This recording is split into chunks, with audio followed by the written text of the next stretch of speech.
안녕하세요. 차원영입니다. 이번 주제에는 승객을 위한 자율주행차의 미래를 살펴볼 것인데요.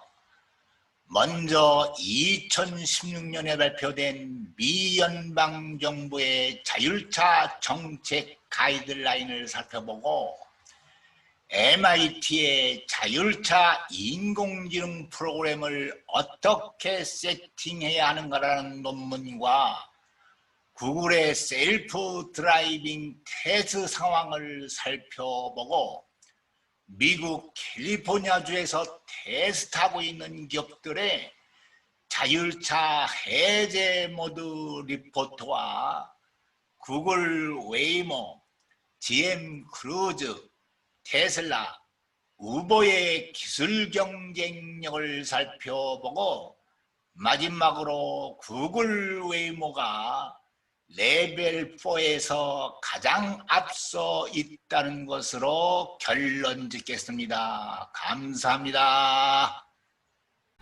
승객을 위한 자율주행차의 미래에 오늘은 세 번째 소개로 구글 웨이모는 지금 현재 6개 주 25개 도시에서 자율주행 테스트나 승객을 위한 자율차 서비스를 하고 있는데 왜 6개 주 25개 도시에서 하고 있는지 그 이유를 살펴보도록 하겠습니다.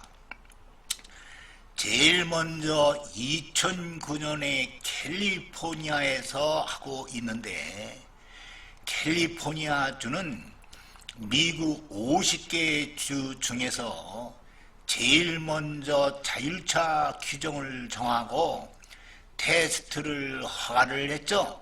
그래서 캘리포니아에 2009년에 처음으로 들어간 것이에요. 그런데 캘리포니아 주의 교통 신호등은 이렇게 수직이에요. 우리나라 신호등들도 거의 수직이죠. 그런데 캘리포니아 주는 고속도로뿐만 아니라 일반 공공도로에서도 테스트를 하는 것을 허가해 주고 있어요. 그래서 여기는 이제 일반 공공도로에서 이제 뛰고 있는 것이죠. 두 번째는 텍사스의 오스틴으로 들어갔는데 오스틴의 교차로 신호등은 이렇게 수평이에요. 그러니까 캘리포니아하고 틀리죠. 또한 오스틴에는 사슴이 많이 나와요. 고속도로에서 나오고 또 버팔로들도 많이 나와요. 그래서 나중에 이제 구글의 그 자율차 특허를 보시면 이제 아시겠지만 사슴을 발견하고 어떻게 회피하는지 버팔로를 감지하고 어떻게 버팔로를 회피하는지 그 방법론을 특허를 쓰고 있는 것이에요. 세 번째는 워싱턴주의 커클랜드를 들어갔는데 여기에는 여기 워싱턴이죠. 그러니까 저기 그 카나다의 밴쿠버하고 아주 가까워요. 그러니까 여기에는 아주 비가 많이 와요. 눈도 많이 와요. 그러니까 비와 눈을 감지하는 것을 이제 학습시키려고 들어간 것이죠. 여러분들 그 비나 눈은 카메라로 찍을 수가 있죠. 그러나 장시간 오기 때문에 이것을 찍을 수가 없어요. 그래서 비와 눈은 카메라의 추적 대상이 아니에요. 그러니까 추적 시스템에서 카메라가 비와 눈을 감지할 수가 없어요. 그래서 또 이제 센서 중에서 레이더를 쏘잖아요. 레이더는 전파이거든요. 비와 눈에 레이더 전파를 쏘면 어떻게 돼요? 그냥 비와 눈에 흡수가 되죠. 그러니까 반사돼서 돌아오는 빛이 없죠. 그러니까 데이터가 없는 것이죠. 그러니까 비와 눈을 감지하려고 그러면 레이저인 라이다를 써야 돼야 합니다. 레이더는 강력하기 때문에 70~70%를 감지를 합니다. 그러니까 반사되어 오는 빛이 있죠. 데이터가 있는 것이죠. 그 다음에 네 번째는 여기 아리조나의 피닉스로 들어갔는데 여기에는 모래 폭풍이 많아요. 또 모래와 먼지가 많아요. 우리도 모래 폭풍이 불면 앞이 잘 안 보여서 운전을 할 수가 없는데 그런 모래 폭풍이나 모래나 먼지를 감지하려고 들어간 것입니다. 다섯 번째는 디트로이트, 여기 미시간주의 디트로이트를 들어갔고요. 여섯 번째는 조지아주의 아틀란타로 들어간 것이죠.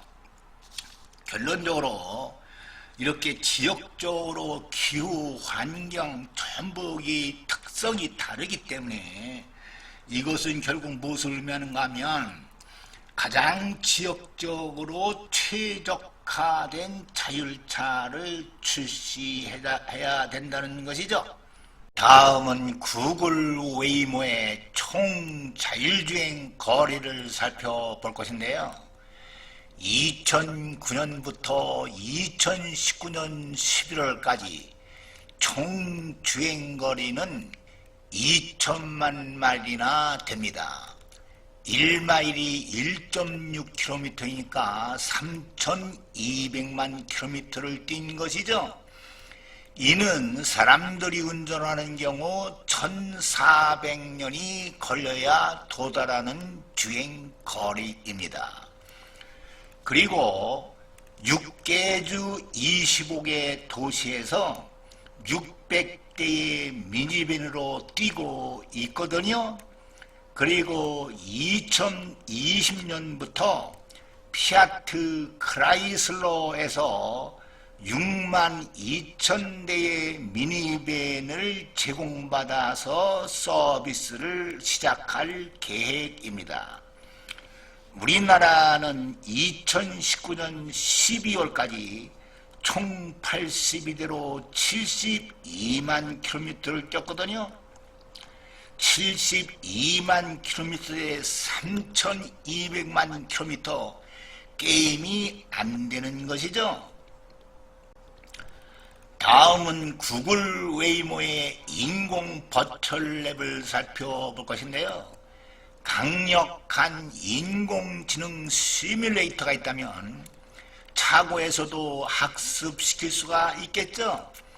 그래서 구글의 자율차들은 하루에 300만 마일을 버츄얼 도로를 주행하면서 학습을 하고 있는데, 예를 들어 겨울에 주행을 한다고 했을 때 맵이, 즉 데이터가 제일 먼저 떠줘야 되고, 그 다음 실시간 센서들인 카메라, 레이더, 초음파, 라이더가 잡은 실시간 데이터가 일치가 돼야 자율주행을 할 수가 있습니다. 그래서 겨울에는 도로 주변에 나뭇잎들이 전부 떨어져서 교차로 신호등이나 가로등이나 보행자 신호등이 잘 보이기 때문에 자율주행을 할 수가 있지만, 예를 들면 여름에 뛰면 나뭇잎이 무성해서 교차로 신호등이나 가로등이나 보행자 신호등이 잘 안 보이죠. 그러면 자율주행을 할 수가 없겠죠. 이러한 상황을 인공지능 버츄얼 랩에 넣어서 시뮬레이션을 통해서 추론을 해서 나뭇잎이 무성해도 저기에는 교차로 신호등, 가로등, 보행자 신호등이 있다라는 것을 추론해서 답을 찾아내서 자율차들을 학습시키고 실제로 주행에 활용하고 있다. 그리고 이러한 추론을 통해서 답을 찾아낸 다음 그것을 특허로 추론해서 특허를 확보하고 있다. 자, 오늘은 여기까지 하겠습니다. 경청해 주셔서 감사합니다.